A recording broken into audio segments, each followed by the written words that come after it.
Oops. Hello?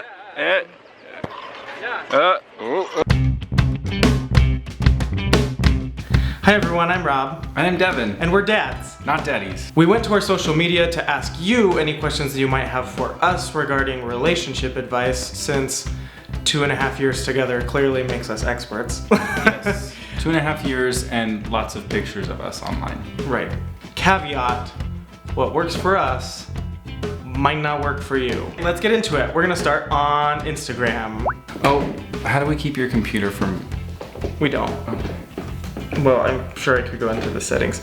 Devin's not a Mac user, and I am like an Apple user across the board. It's a big problem in our relationship. It's like maybe the biggest point of conflict in our relationship. Starting with Mojaf. Does having a large social presence help or hinder your relationship, or neither? I think like anything, any sort of social media presence, whether or not it's as big as ours or even larger than ours, can help or hinder your relationship, and it's all about finding balance in it. That was a non-answer. I think yes and no. I think it can help and I think it can hinder it. But I feel like it doesn't really, I think it helps us more than it hinders us. It's something that we do together. Devin has done a lot of visual design stuff and is a Photoshop whiz, and I have a background in film, and so I do a lot of the video stuff. Oh my gosh. I thought we were keeping this concise. So we were filming this video on the relationship Q&A, and we're kind of getting stuck on stuff. Relationships are hard, guys. True. And we have a friend who invited us to go down this thing called the Alpine slide, which is twisty and turny and fun up in the mountains. And so we thought we would use this opportunity, because we're all carpooling up to Park City, to interview our friends on your relationship questions. So we're gonna get multiple sources, peer-reviewed advice for you. All right, so we're on our way up to the slide, and we have our friends in the backseat, Logan and Kelsey. So Logan and Kelsey, briefly, tell us why you are qualified to give relationship advice. It's just recently ended about a 3.5-year relationship. Like a month ago. A month ago, we were engaged, broke that off, So she knows what's up. Logan? yeah, heartbreak. I've like never been in a relationship, but I've watched so many Perfect, love it. Yep. If a gay teenager were to come to you and say, how do I find love? What would you tell them? Oh, love yourself, damn it. You can't do it if you aren't like invested in yourself. You can't do it right. So it's gonna get f***ed up anyway if you don't first love yourself. We had a lot of people ask, how do you get over an ex?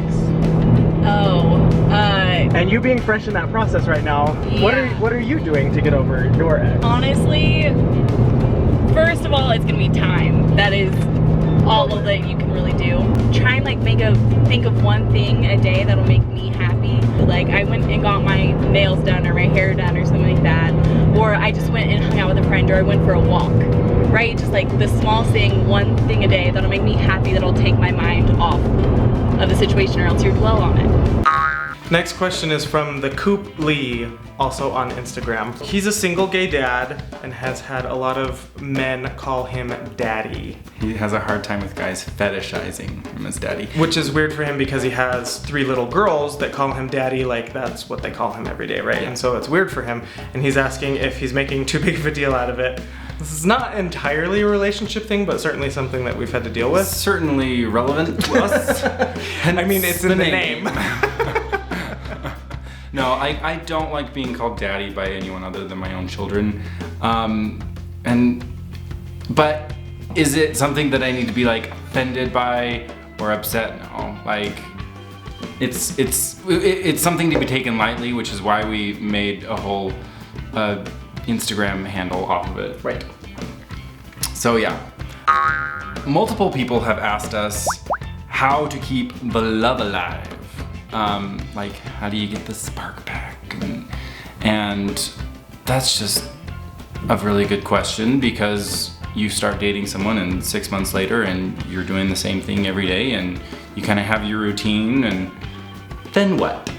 So a company reached out to us on Facebook, and they are called The Modern Love Box. And they are a monthly subscription service that offers things that will send to you to help strengthen your relationship and spice things up. So, Yeah.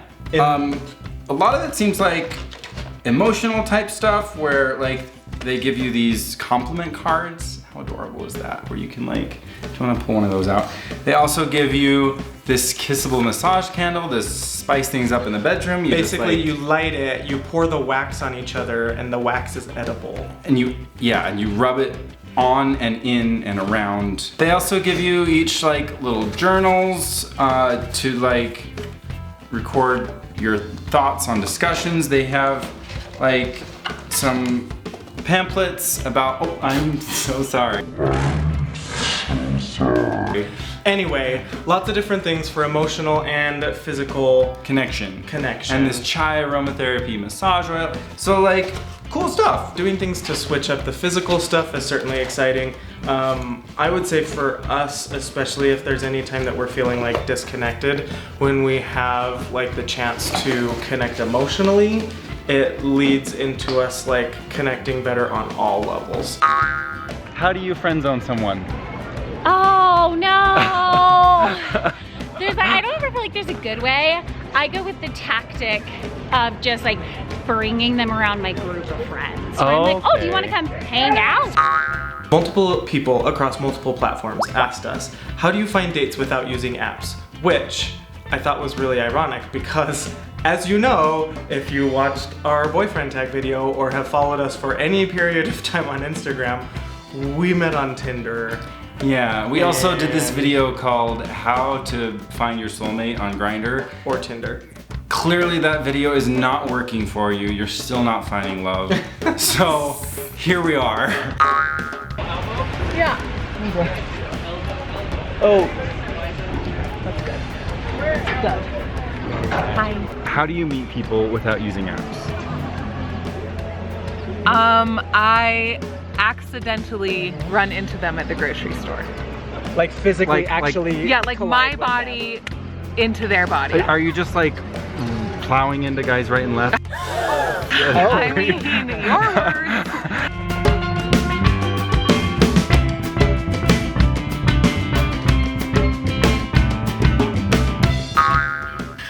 At Mr. Evangelista asks, what do you guys mostly fight about and how do you solve it other than having sex?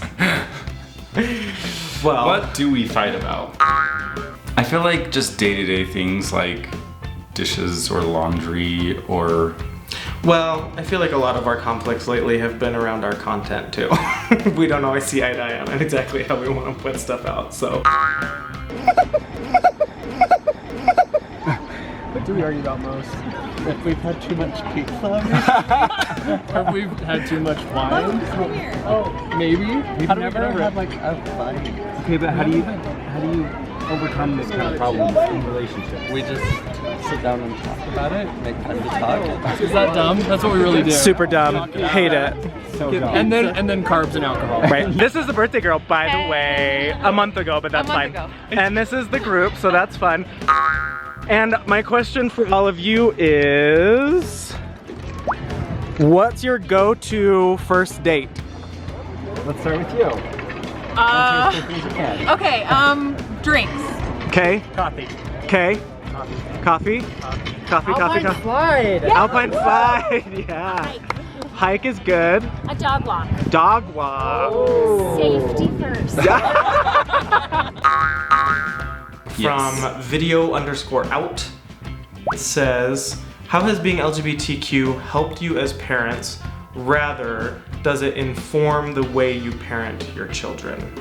That is a good It's a question. really good question, and I think it definitely informs the way that we parent the kids, especially because we do live in, conservative Utah, and at school, and their They surroundings. have lots of conservative family members. Yeah, and so it's something where we try to actively challenge them to ask why they have the opinions that they do, to state our opposing opinions when they are opposing, and tell them that it's okay that people think differently, and to just kind of help them see that people are different and that's okay. That's a big one, is is teaching them that people are different and to accept people for their differences. Sure. I think that's because the biggest thing. if they can accept other people for, you know, that are different, then, you know, they can learn to accept the things that are different about their life, being raised by 2 gay dads and also a mom.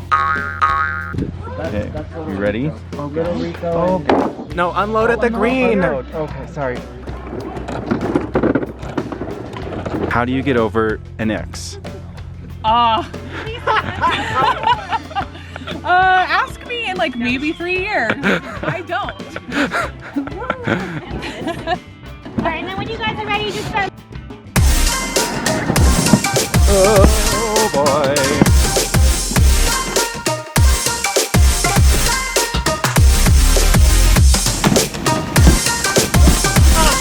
Oh shit!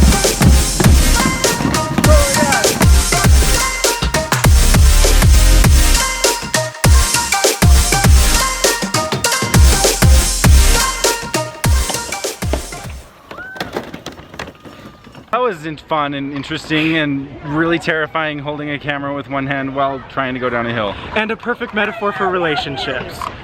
Everybody's journey is different. It's always twisty and crazy, but enjoy it. Enjoy your roller coaster of a life and a relationship. I know that's super cheesy, but you love us. Bye. Bye.